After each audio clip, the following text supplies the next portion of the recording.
Ukraine is in dire need of a targeted air defense weapon system. Not next month, not next year, right now. Because without it, cities will fall, civilians will die, and Russia's war machine will keep grinding forward. Forget the headlines about fighter jets. Ukraine's survival isn't in the skies. It's on the ground, with a Patriot air defense system that can stop Russia's drone terror. This is a war Ukraine cannot afford to lose. But right now, they're running out of the weapons that can actually make a difference. While the world focuses on F-16 fighter jets, Ukraine's survival depends on something else entirely. Patriot air defense systems, FPV drones, and long-range missiles. Because the war with Russia has become a brutal fight of attrition. Thousands of Russian troops are dying each week, entire units wiped out just to claim a few hundred yards. But Putin doesn't care. He's got more men to send, more missiles to fire. But Ukraine? They're running out of time. President Zelensky made a desperate appeal to Western leaders. Speaking to 50 nations at NATO headquarters, he asked for one thing: speed. Not promises, not meetings, action. And at the top of his list, Patriot missile systems. Patriots are the gold standard, the only proven shield against Russia's missile terror, including their hypersonic Kinzhal missiles. Every time Russia fires a wave of drones and rockets, these Patriots are what stand between a Ukrainian city and total destruction. But they're expensive, $3 million per missile. And right now, Ukraine simply doesn't have enough. Trump's administration recently announced they'll send Patriots to Ukraine, but the details are vague. There's no final decision on how many batteries will actually be deployed. Europe is filling in the gaps, but it's still not enough. Every week of delay costs lives. But the problem isn't just in the skies. The ground war has shifted too. Drones are now the front line. Not just any drones, FPV fiber optic drones. These are the eyes and fists of Ukraine's military. They can scout, target, and strike with precision. What makes them deadly is their immunity to Russian jamming. Unlike wireless drones, these are controlled through hair-thin fiber optic cables, making them almost impossible to intercept. But there's a catch. Ukraine is facing a critical shortage of these drones. Despite producing over 200,000 FPVs a month, it's not enough. Demand is outpacing supply. The war has turned into a battle of cheap drones versus million-dollar tanks. And right now, Ukraine needs more of those cheap drones. A single FPV drone costing a few $1,000s can destroy a tank worth millions. The math is clear, but without urgent funding and supply chains, this drone advantage could slip away. Then there's the missile gap. Ukraine's artillery has been effective.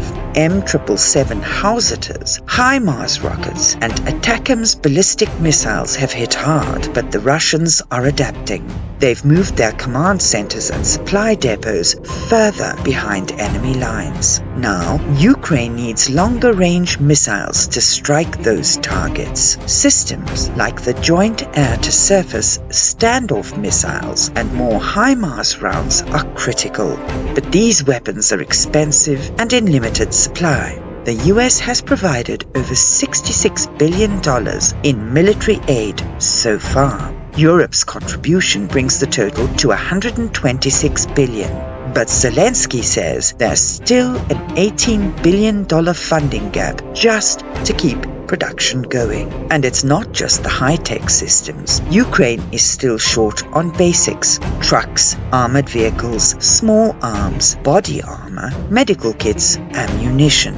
Every week, their frontline soldiers are forced to fight with less. Meanwhile, Russia keeps sending wave after wave of poorly trained conscripts. It's a quantity over quality strategy, but Ukraine doesn't have that luxury. For them, quality matters. Every missile, every drone, every shell must count. The old military saying goes, people are more important than hardware. Ukraine's soldiers have proven this time and again. They've held back a larger army, outfought them in urban combat, and outsmarted them in the skies. But even the best people can't win without the tools they need. And that's where the urgency lies.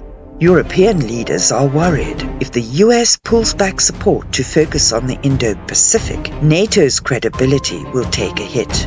French President Emmanuel Macron warned that abandoning Ukraine would send the wrong message, not just to Moscow, but to Beijing as well. Because if Russia succeeds, the ripple effects won't stop at Ukraine's borders. Recently, Russia released a barrage of 367 drones and missiles in a single night. Ukraine's air defenses shot down many, but some got through. Homes, hospitals, power stations, targets that have nothing to do with military strategy were hit. The message from Russia is clear. They will terrorize civilians until Ukraine breaks. That's why the need for Patriot missiles is not just strategic, it's survival. Ukraine is fighting a 21st century war with a 20th century supply chain. General Alexander Syrskyi, Ukraine's top commander, has made his message loud and clear. Ukraine needs to hit back, cripple their war machine where it hurts the most. But for that, they need weapons the West has been reluctant to give. Weapons like American-made ATACMS ballistic missiles. Missiles that can reach Russian arms factories, airfields, and command centers hundreds of miles beyond the front lines. For years, Washington has kept Ukraine on a leash. There were bans on deep strikes into Russian territory. Kiev was told to stay defensive, told to fight with one arm tied behind its back, forced to rely on homemade drones just to make small strikes across the border. But the war has changed. Russia is escalating. Every night, hundreds of drones and missiles rain down on Ukrainian cities, civilian areas, hospitals, infrastructure. Nothing is off limits. That's why General Syrskyi's request is not just about firepower. It's about deterrence. He said the availability of any missile weapons is in itself a deterrent. If Ukraine can strike back, Russia will think twice. But will Trump listen? Reports say Trump recently asked Zelensky whether Ukraine was capable of hitting Moscow or St. Petersburg, but soon after, he publicly urged Kiev to avoid direct attacks on Russian cities. It's a tightrope. The fear is that deep strikes could trigger Russia's nuclear threat, a threat Putin has been brandishing like a sword over Europe. Still, Trump has promised billions of dollars in weapons. He's also vowed to impose crushing tariffs on any country that helps Russia if peace talks don't progress in 50 days. But in Kiev, they aren't waiting for just promises. They're building. President Zelensky has announced a bold target. Within 6 months, Ukraine's domestic arms production will meet half of the country's weapons needs. The factories are working overtime.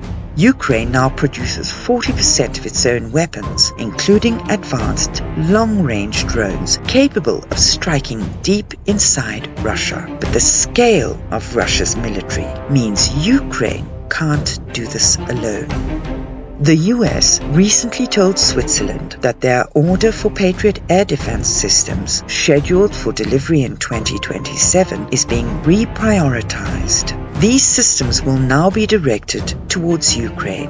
Whether that means the Swiss-ordered Patriots are going straight to Kiev or European countries will rotate their stock is unclear. What is clear is that Ukraine needs those Patriots now. NATO's military command is working behind the scenes to fast-track these transfers. The Supreme Allied Commander in Europe, General Alexis Grenkowicz, said preparations are already underway to move out as quickly as possible, but no one is giving exact numbers. no one is giving exact dates. In Brussels, at NATO headquarters, frustration is building. Ukraine's allies are pushing for clarity. British Defence Secretary John Healey and his German counterpart Boris Pistorius are set to chair an urgent meeting to finalize Trump's weapons plan. Defense ministers, NATO leadership, everyone is expected to be there. The challenge is coordination.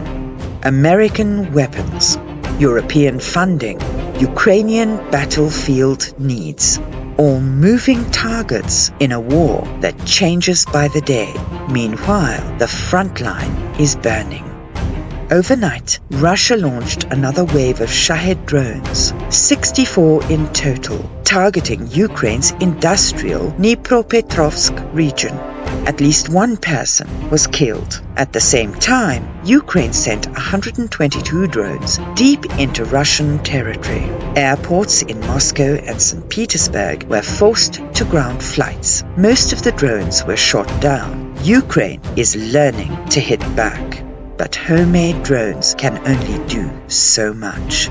The real game changer will be long-range missiles. Right now, every missile Ukraine fires is calculated. They don't have the luxury of waste, but Russia does. That imbalance is why Zelensky keeps warning the West. Ukraine's survival is Europe's security. There's also an economic reality at play. Every Patriot system, every drone, every missile shot down is $1 billion Putin can't spend elsewhere.